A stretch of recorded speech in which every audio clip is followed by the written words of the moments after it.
अब नेक्स्ट जो हमारा टॉपिक है इलेक्ट्रोलिसिस, हम लोग ने पढ़ लिया। प्रोडक्ट्स कैसे कैथोड और एनोड पे लिबरेट होंगे या डिपॉजिट होंगे। अगर कोई मेटल होगा तो डिपॉजिट होगा, सॉलिड सब्सटेंस होगा तो, गैस होगा तो हम कहते हैं कि प्रोडक्ट लिबरेट हो रहा है। अब जो भी इलेक्ट्रोलिसिस में प्रोडक्ट्स मिलेंगे हमें कैथोड और एनोड पे,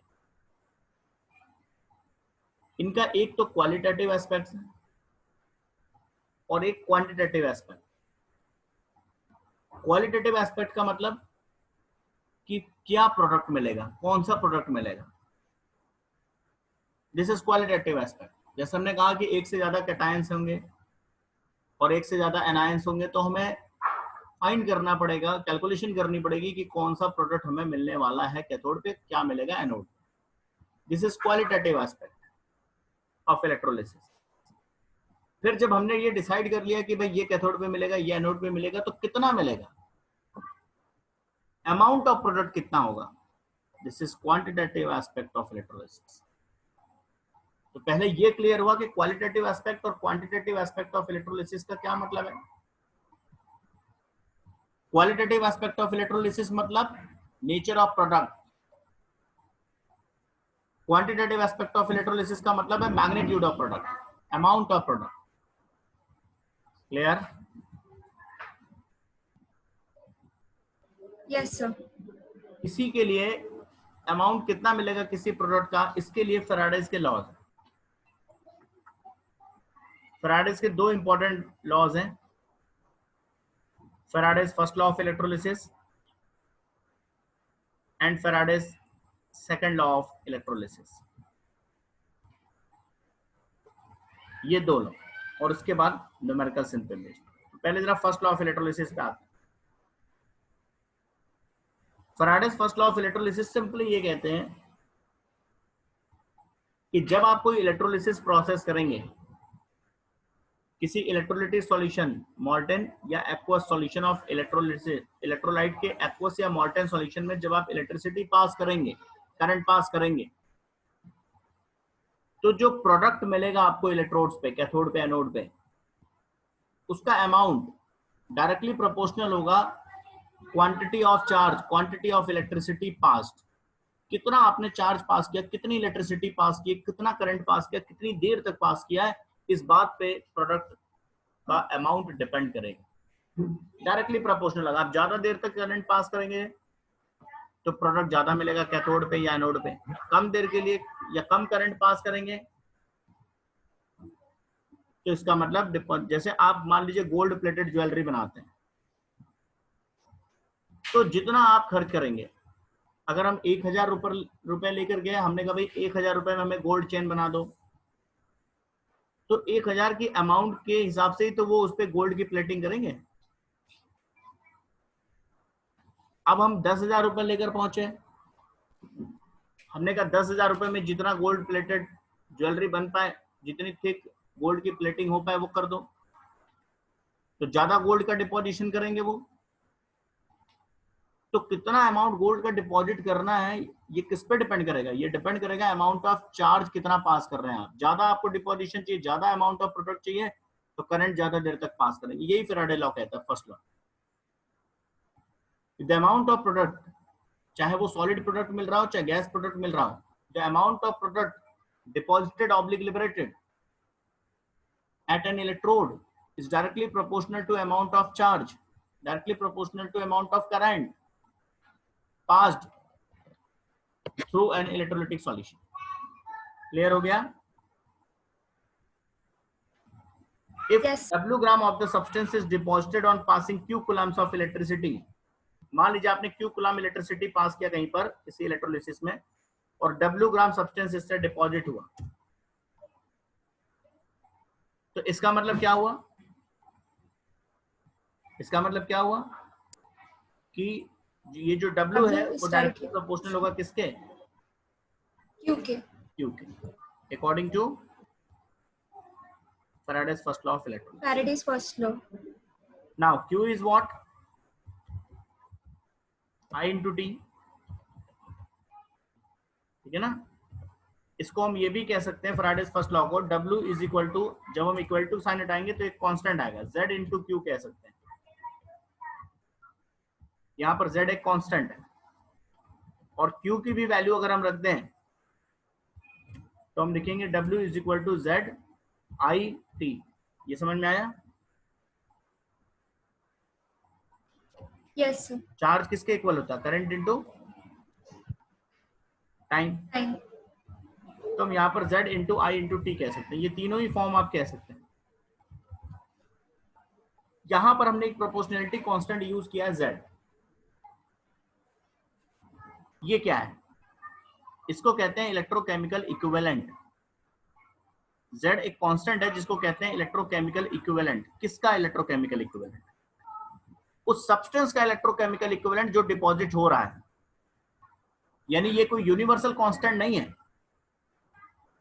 अगर इलेक्ट्रोलिसिस में सिल्वर डिपॉजिट हो रहा है तो सिल्वर का Z इलेक्ट्रोकेमिकल इक्विवेलेंट। गोल्ड का डिपोजिशन हो रहा है तो गोल्ड का Z electrochemical equivalent of gold. Hydrogen gas liberate हो रहा है तो हाइड्रोजन का Z। क्लोरीन गैस लिबरेट हो रहा है तो क्लोरीन का Z electrochemical equivalent of substance deposited oblique liberated. Define कैसे करेंगे? अगर हम Q को 1 करते हैं, अगर हम 1 कूलम करंट पास करें मतलब कि 1 एम्पियर करंट फॉर 1 सेकेंड, तो Z किसके बराबर हो गया? W के। So gram of substance तो हमने deposit. कह दिया electrochemical Yes, equivalent of a substance is the amount of substance deposited when 1 coulomb of electricity is passed through its solution।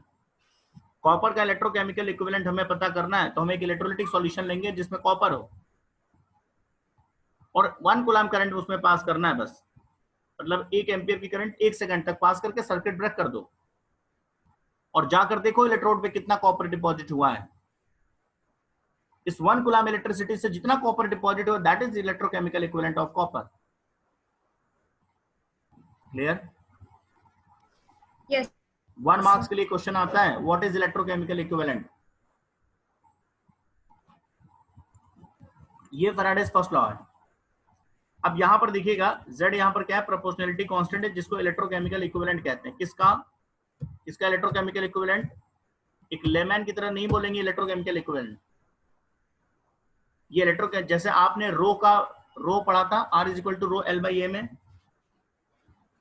Row is what? Rho is what? Resistivity. किसका resistivity? उस So the material का। substance. Material का wire है। ये अलग अलग metals के लिए अलग अलग होगा। ये ऐसे ही इलेक्ट्रोकेमिकल इक्विवेलेंट किसका है? उस सब्सटेंस का जो डिपॉजिट हुआ है। ठीक है ना? अब अगर हम 1 एम्पियर की करंट पास करते हैं फॉर 1 सेकेंड मतलब कि वही 1 कूलम करंट, तो ये Z जो होगा वो W के बराबर हो जाएगा। ठीक है? कब? जब Q 1 कूलम होगा तब। तो हम यहीं से डिफाइन कर लेंगे Z को।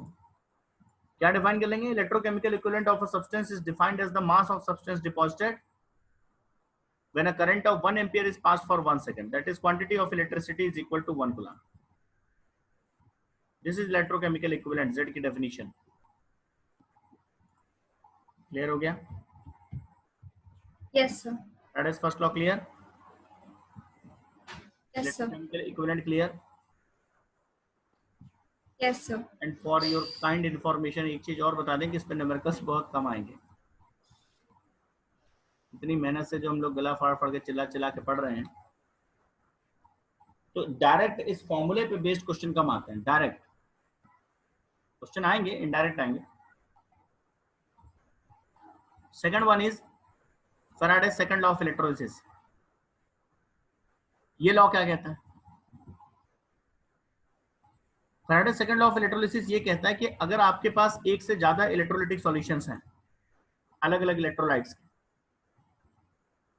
और आपने उनको सीरीज में कनेक्ट कर रखा है, आपके पास अलग अलग इलेक्ट्रोलिटिक सॉल्यूशंस हैं और उनको सीरीज कनेक्शन दे रखा है। मान लीजिए आपके पास ये 2 इलेक्ट्रोलिटिक सॉल्यूशन, हम 2 सॉल्यूशन के केस में बात कर लेते हैं। ये सॉल्यूशन मान लेते हैं कॉपर सल्फेट का है, CuSO4 का।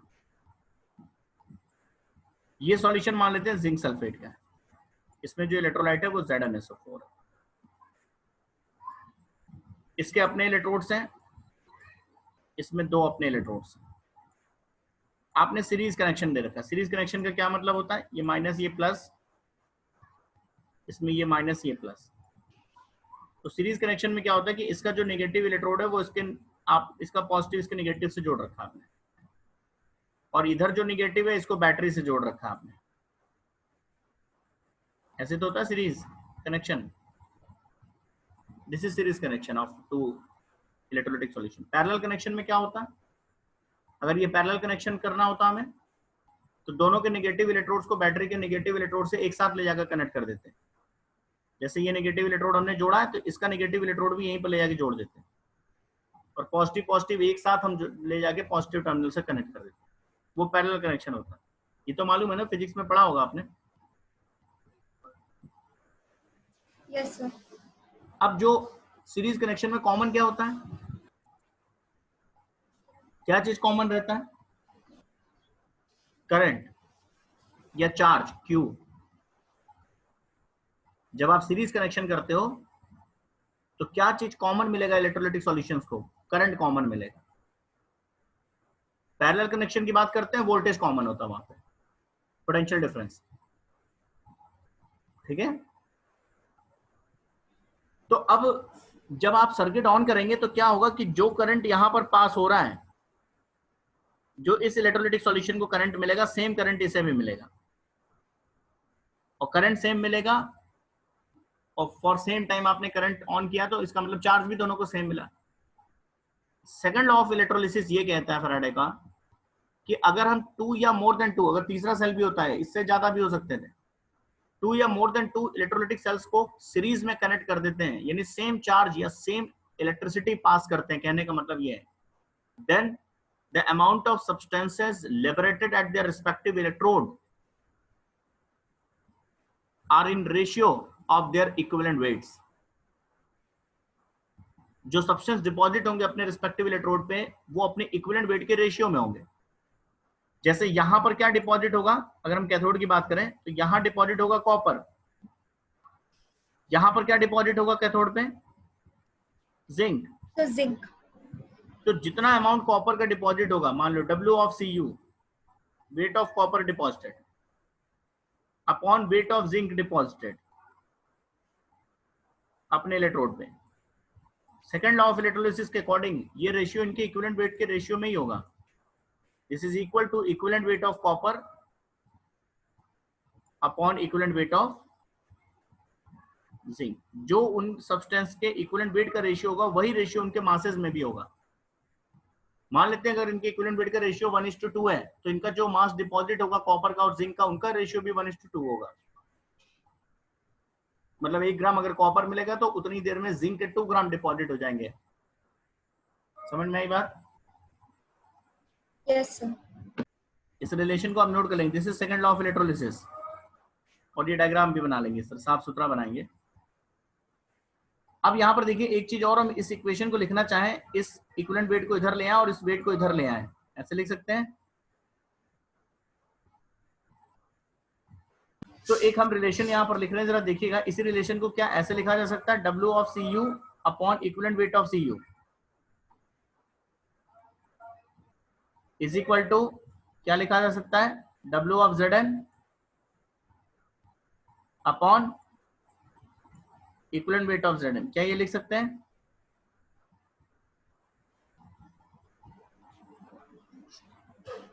लिख सकते हैं, नहीं लिख सकते हैं? इस फॉर्म को ऐसे भी लिख सकते हैं कि नहीं? Yes sir. Now weight upon equivalent wait क्या होता है, mass upon equivalent mass,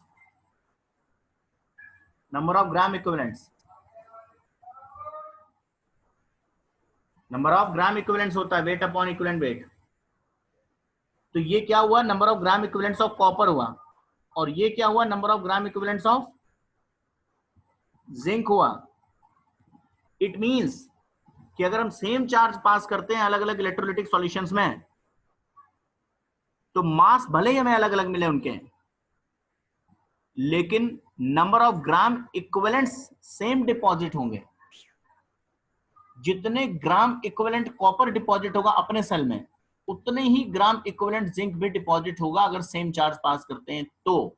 amount भले ही अलग अलग हो, ग्राम्स में अमाउंट अलग हो, मोल्स अलग हो, but number of gram equivalents will be same अगर हम सेम चार्ज पास करते हैं तो। नहीं समझ में आया? इसके नीचे आप एक लाइन से लिख सकते हैं, इसकी जगह लिख सकते हैं हेंस, यहां पर लिखेंगे number of gram equivalents of copper is equal to number of gram equivalents of zinc, क्योंकि ये वेट अपॉन इक्विवेलेंट वेट वही हुआ, नंबर ऑफ ग्राम इक्विवेलेंट्स।